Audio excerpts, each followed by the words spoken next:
Welcome to SF Commercial Property Conversations with Bruce Bean, where Bay Area investments meet expert insights. Get ready to unlock the strategies of commercial real estate success. So today we have Colin Hart from ERE Health and Health Real Estate. So Colin, it's great to have you on. I'm very intrigued by your whole business proposition about dealing with healthcare and real estate. So give us a little clue of how you got into this business. Yeah, Bruce, thanks again for having me today. It's great to be with you. So as you mentioned, our company's ERE Healthcare Real Estate. And so we're a sell-side advisory. So we work with physicians all over the country to strategize on their real estate. But the way that I got into this is I used to work on the buy side. So I worked for a couple investment companies. One was a family office, one was a private REIT. And so at the REIT, we were buying industrial properties, so manufacturing, distribution. We were buying retail properties, so fast food, drugstores, gas stations, and then we were buying medical. And so what I noticed is that we were always getting the best deals on medical properties because we were buying them from physicians who didn't have representation and didn't understand exactly what they had. So in 2017, we kind of parlayed that to become sell-side advisors. So we're brokers and sell-side advisors who work exclusively for doctors to help kind of level the playing field to make things more even when they're dealing with folks who want to buy their buildings. So that is a very interesting area. Now, the one thing that comes up for me, the question that comes up for me, I have numerous banks and lenders always calling me saying, well, do you have any healthcare stuff? And mainly because they love funding healthcare. So Sure. I assume that's part of kind of an easy transition for you to get the funding that you need. Yeah, so I would say funding. So again, we're sell-side advisors. So we work for the doctors to help them sell their buildings and kind of get their money out of it. And what I would say to you is that you can't buy healthcare on the internet and it's not going away. So I would say that's why lenders want to lend in that space. It's a pretty sticky area. It's an essential service, as you know. I mean, a lot of healthcare clinics and certainly hospitals weren't closed during COVID. And so because of that, it's perceived as a really stable asset class. So I'm sure that's why you have folks that want to fund that. Yeah. But are you working at all on helping doctors buy buildings?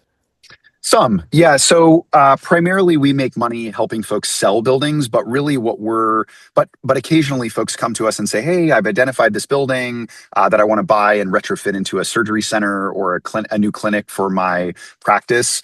And so we've helped in those scenarios as well, but typically not from the standpoint of like, hey, we want to open an office. Can you help us with that? It's more like, this is the building we want to buy. Can you help us buy it and get it set up correctly? And do you typically go through an SBA loan for those? So oftentimes, I would say that's probably the most advantageous financing that's available.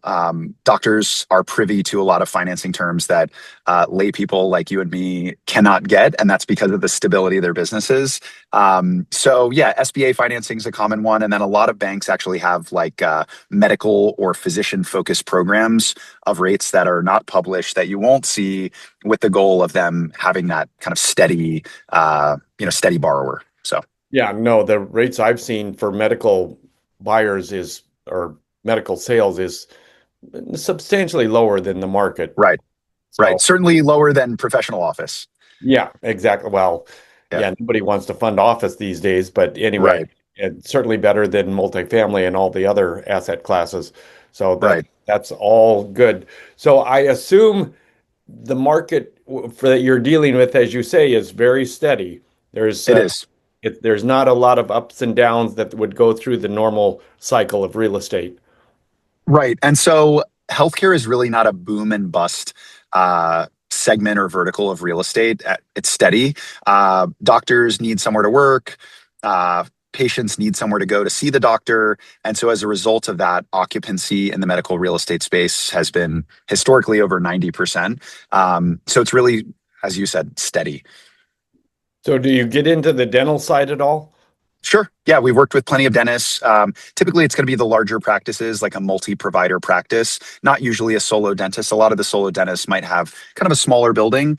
Most of the buildings we're focused on are $5 million and up. And so, say that's probably at least a 10,000 square foot building. So I'm curious, how are you marketing yourself? Yeah, that's a great question. So the physicians that we work with don't know that they need what we have, right? So most of our clients are entrepreneurial, right? It's going to be entrepreneurial physicians who are going to own their practice. Their practice is successful, and at some point in time, they say, I want to control the destiny of my practice, and I want to invest in real estate. So they look to buy or build a building. And so they're in their career, they bought a building, they're now paying rent from their practice over to the real estate, right? So they own their practice in one entity, they own their real estate in another. So they're really just paying rent from one pocket to another. Right. And so although they've invested in real estate, they're not necessarily ultra savvy on real estate. And so they know it's a good investment, but as you know, making a good investment is about just as much about when you buy it as when you sell. And so what we're focused on is trying to educate physicians to help them understand that there are optimal times to potentially sell their building. And again, they're not selling because they're going to close their doors or they're going out of business. They're selling as a succession plan, as a way to get their money out of the building. And so typically we're focused on sale-leaseback transactions where a physician group says, hey, we're going to practice here perpetually, but the folks who own the building want their money out either because they're changing, they're moving to a different practice, they're at the later stages of their career, or they just want to diversify a little bit.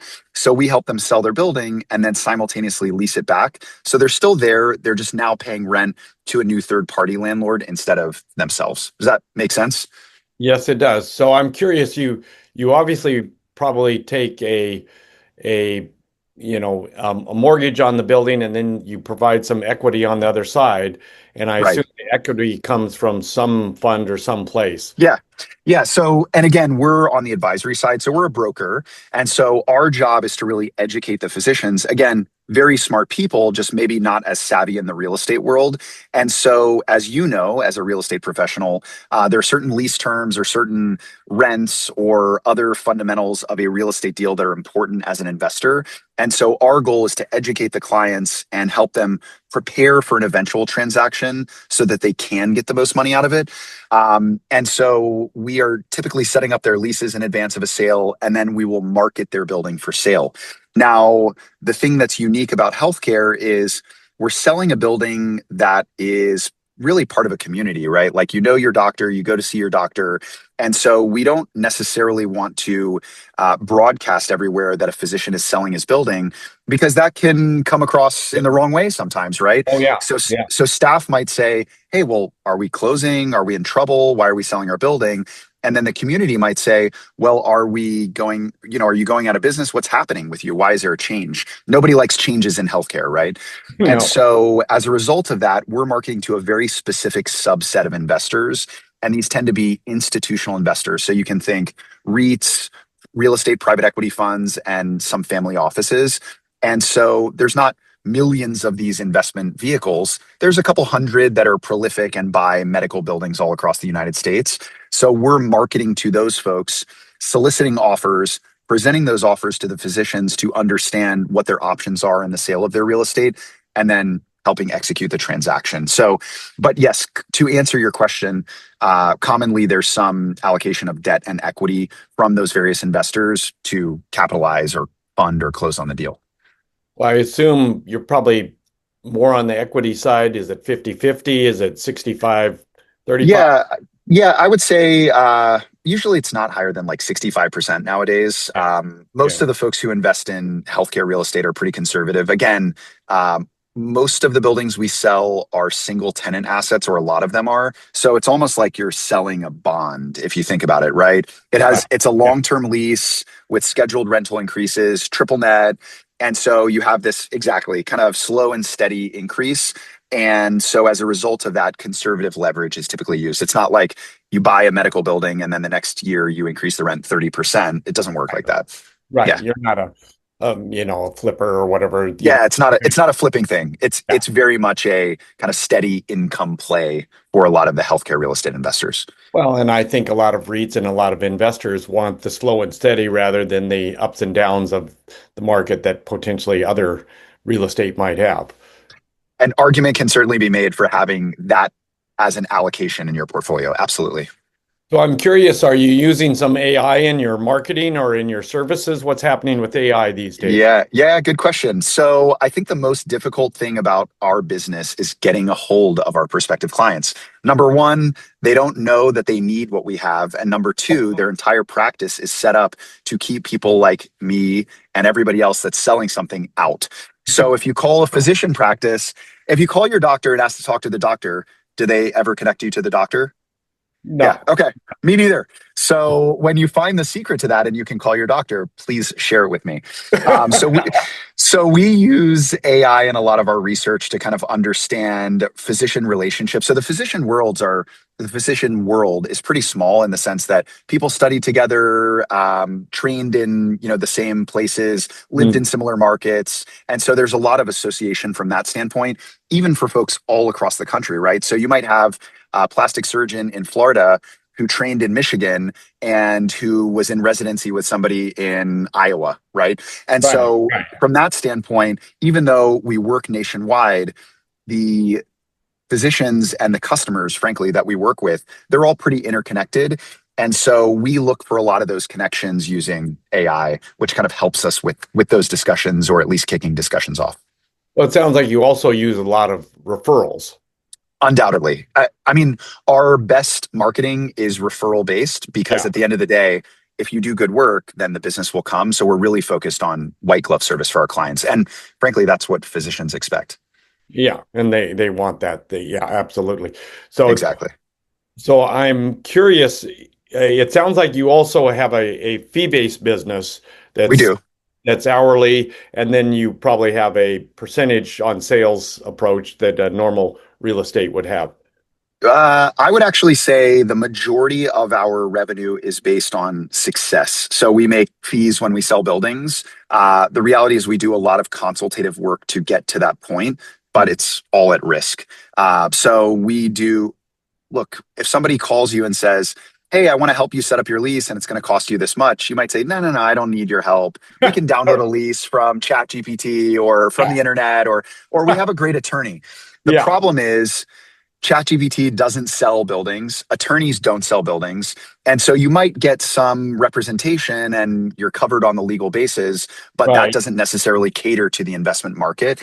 And so our approach is typically, hey, we want to build trust and credibility. And so the way we do that is by basically giving a test drive. And we say, look, send us your lease. Let us evaluate it. We'll help you kind of set up your lease. And whether you want to sell tomorrow or 10 years from now, the advice that we give you is going to benefit you. And frankly, even if you never want to sell your building, I would recommend the same sort of lease because right now you control everything. You own your practice, you own your real estate, but things change, right? You might bring partners into one of those entities, which means you can't necessarily change the leases. And so we're really focused on building trust from a consultative approach. So the majority of our income is success based on selling buildings. And normal real estate. Normal real estate. Yeah, Yeah. exactly Yeah. right. Yeah. Well, and I think we all know that building trust in a relationship, particularly in a sales transaction, is like key to the whole process. Undoubtedly. Yeah. And not only that, but when you're working with physicians who are perceived as, high income individuals or high net worth individuals, but they're also really tied into the community. So there's a lot of recognition and people want to know them. And so there's always folks coming out of the woodwork to sell physicians something or take advantage of them or take their money and invest it in something. And so we have a lot to break through because of, I don't even want to say bad actors, just because of all the people trying to sell things to our clients. So it's very difficult to break through that. But once you do, you've developed a relationship of loyalty. And so we're very long-term oriented. And so our approach of doing that consultative work on the front end, it is self-serving in the sense that if you get your lease wrong, you will never have a building to sell. So we want to set you up so that you can eventually sell a building. But at the same time, it's a great way to build trust and loyalty because we're working for free. So it sounds like you don't use sort of the standard AIR lease type approach. We do not like that lease form. Yeah. I will say that all of the lease documents that we work in are in conjunction with counsel and would recommend that because For two reasons. Number one, it eliminates any ambiguities because all the points are highly negotiated. And then number two, it just protects the practice to make sure they know what they're in for the long term. And then third, most of the institutional investment market does not look at an AIR form, right? Like the REIT that I worked for, they don't know what that stands for and they don't care, right? Yeah, they don't even They want. have their own lease form that they would like to use. Yeah. And so we're really adapted to that. Yeah. Yeah. Well, I'm curious in this scenario where you're reviewing a lease and you have Yep. counsel involved, does the doc usually pay the counsel or do you pay for that? They do. No, so the physicians pay their counsel and we've had great counsel. Like we've worked with some really fancy attorneys who aren't that great, and we work with some local attorneys who are, somebody's brother-in-law.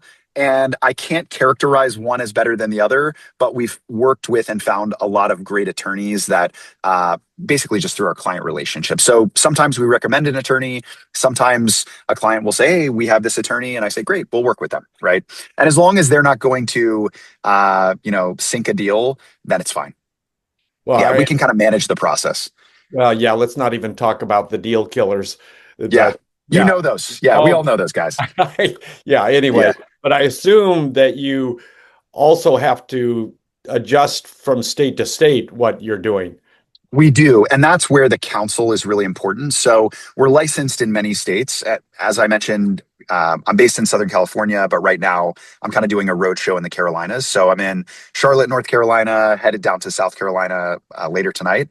And then I fly home Friday. And so because of that, we've aligned ourselves with different brokers in certain regions that can carry the licensing and compliance pieces. And then we really stay in our lane on the advisory.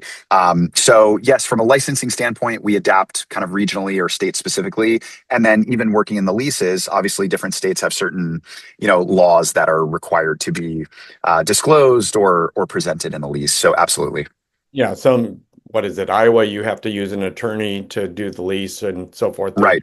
Regulation. Right. And then in certain states, there are attorney states for closing. Maybe there's not an escrow company involved. They just use an attorney. So exactly. Yeah. Well, that's interesting. So you do often find a local real estate partner, it sounds like, to potentially work on the transaction, Commonly. Yes. just because that's a little safer approach to the whole problem. It's by the book. That's how we do it. Yeah. We always want to make sure we have a local license. Exactly. Yeah. No, it gets dicey otherwise. Right. So I can understand completely. Well, okay, so the current market looks pretty good. I assume the crystal ball for medical is very, very clear and very Steady. steady. As I mentioned, yeah, everybody needs healthcare and you can't buy it on the internet. So as a result of that, there's been a lot of capital that's flown into the medical real estate investment space, even over the last 5 years. So we see a lot of foreign capital. We see a lot of pension funds and other institutional investors that are looking to deploy capital in healthcare. So there's continued demand because of all the demographic reasons that we've discussed. And just because, to your point, who doesn't like kind of a steady return? And so that's what healthcare real estate provides. So that's kind of my crystal ball, is that healthcare is not going away. Well, and from all my other conversations, it sounds like there's a lot of dry powder out there that needs to get There is. deployed. So, Yeah, there is. so Yeah. And so our goal is to make sure, a lot of folks perceive healthcare real estate as an alternative investment class, right? So it's not multifamily, it's not industrial. And so healthcare is kind of still perceived as this niche asset class, which seems crazy, but it's true. And so there's a lot of education from that standpoint with the money that's flowing into it to help them understand the dynamics in the healthcare environment. Who are the providers? What's the relationship? What's the relationship with the health system? How are they perceived in the community? All these things go into it, right? It's not like we're selling McDonald's and that McDonald's is a, blue chip brand. It's not that. It's the complete opposite of that. And so there's a lot of education on that to say, hey, this urology group in XYZ city is the dominant urology group and pulls patients from a 100-mile radius. And so we have to basically educate the market participants on that. Now, certainly there are folks who do this for a living and know all about that and really dive into the underwriting on that.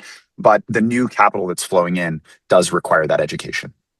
I'm curious whether uh, some of the docs got caught in this famous low interest rate loan period, and now they're Plenty. plenty, Yeah. plenty. Yeah. Okay. Yeah. Well, interest rates were 3%. Like the mortgage on my house is in the twos, right? And Yeah. so the reality is you don't get a 30-year mortgage on a medical building. You might have a 5 or 10-year loan. Right. So a lot of those lower rate loans are coming to maturity. And so I wouldn't say that will force a sale, but that is an event that triggers a decision. And the decision is, do we want to refi at 6% or do we want to sell at a 6.5 cap? You know what I mean? So that's the decision, and so we kind of live and die by those decisions, and so we're always looking for those trigger events. Is there a refi? Is there some change in the practice? Was the practice sold? Did the practice partner with a private equity backed management company? Did the practice merge with a hospital? Are there new partners coming in? So these are all things that we look for to kind of understand. Hey, what are the motivations for a potential transaction? Well, that leads me to an interesting question. I assume that there is a lot of consolidation out there with all these hospitals kind of growing It's at true. initial rates and That's getting true. out there. So, So let's go back to the sale leaseback. So you can do a sale leaseback if you own your practice and you own your real estate. Agree? yeah. Okay. Now, what happens if you sell your practice to the hospital? Can you do a sale leaseback anymore? Ah, well, yes, but it's with the hospital now, right? Right. So you don't call the shots. So now we have to go talk to the hospital. Hey, hospital, will you do this lease? The answer is no. When we bought your practice, we already agreed to a lease, so we're not changing it. Oh, So wow.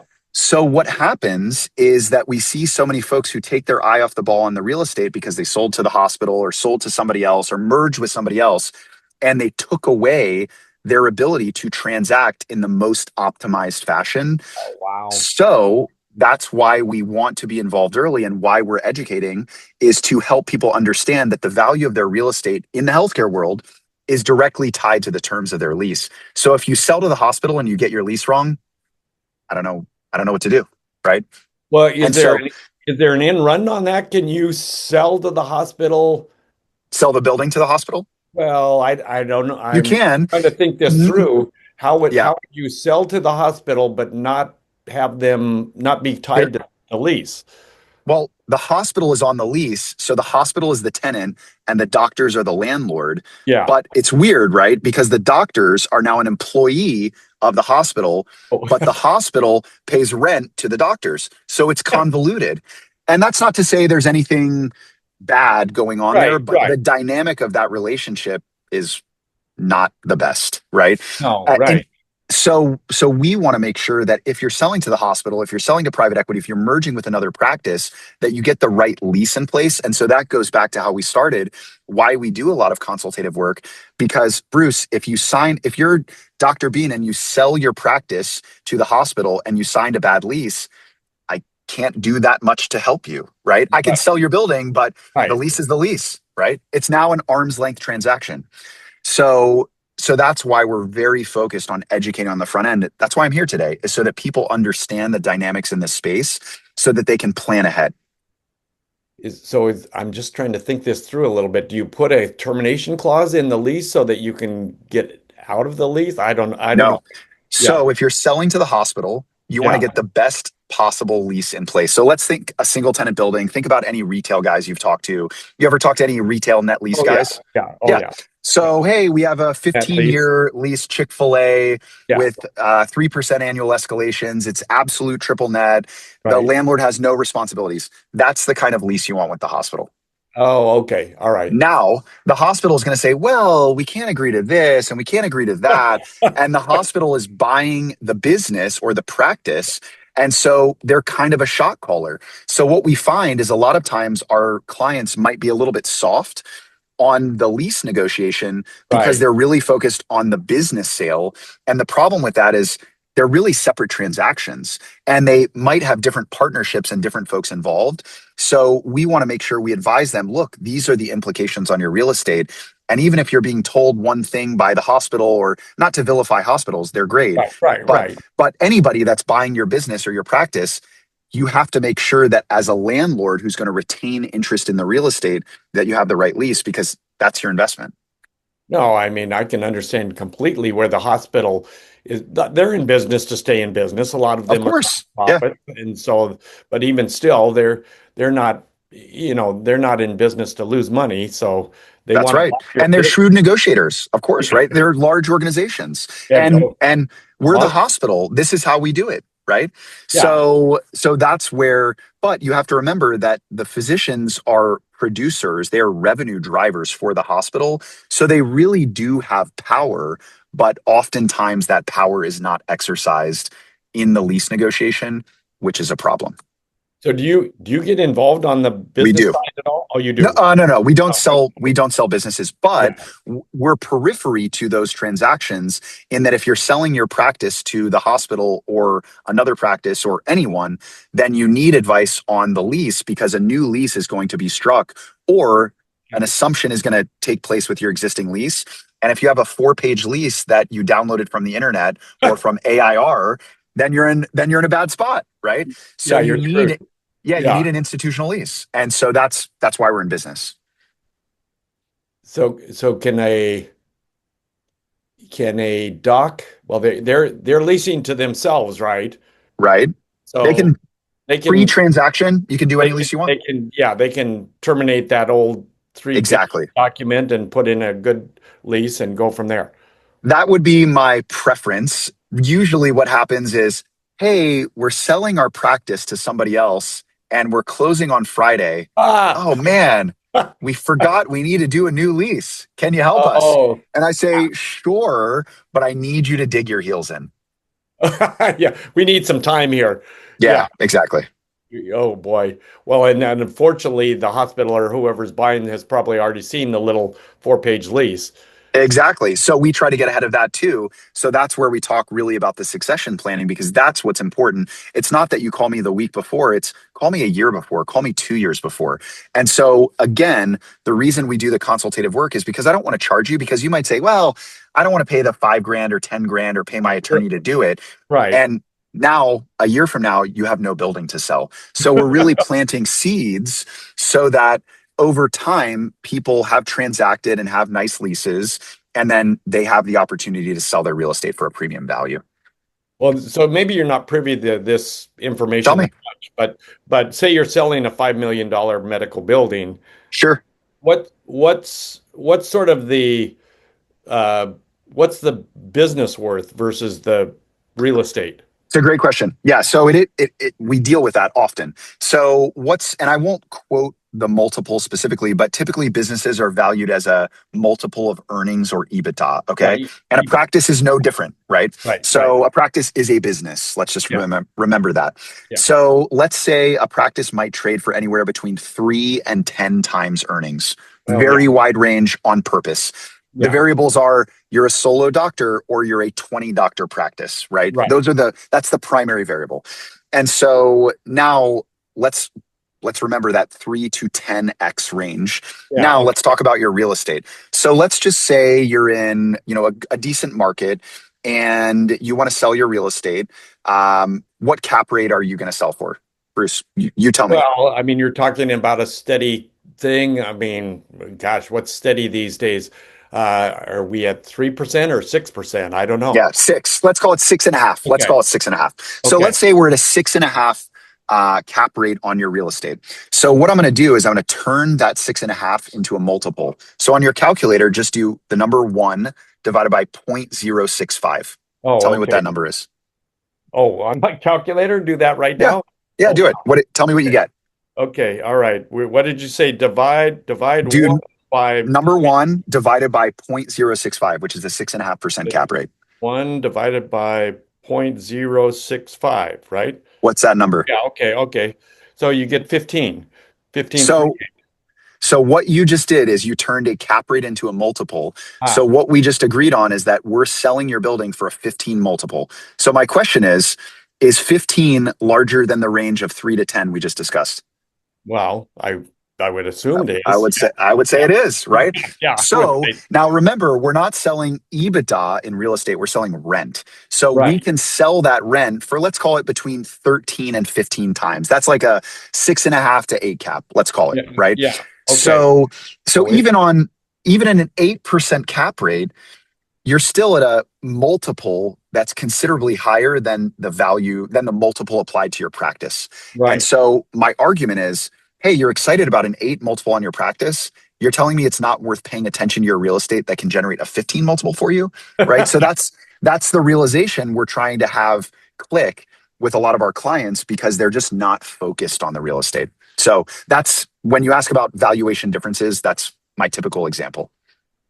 No, that's fantastic. I didn't think you'd be able to answer that question, but that's a fantastic answer. Well, Yeah. I think we probably could talk for another 2 weeks on this whole topic, but let's leave it here for now. So, Perfect. Colin, where can people get a hold of you? Sure. So you can check out our website. Our website is ereadv.com. Again, ERE Healthcare Real Estate. And if you have any needs related to succession planning or practice real estate solutions, please feel free to reach out to us. Well, I'm sure there are going to be some listeners here that are going to contact you. So let's see where we go from here. I look forward to talking to you again in the near future, 3 to 6 months from now. Perfect. Bruce, thanks so much for your time. Thank you. That's a wrap on today's journey through the SF commercial real estate scene. Ready to share your story? Visit sfcommercialconversations.com/guest. Your insights could lead the next conversation.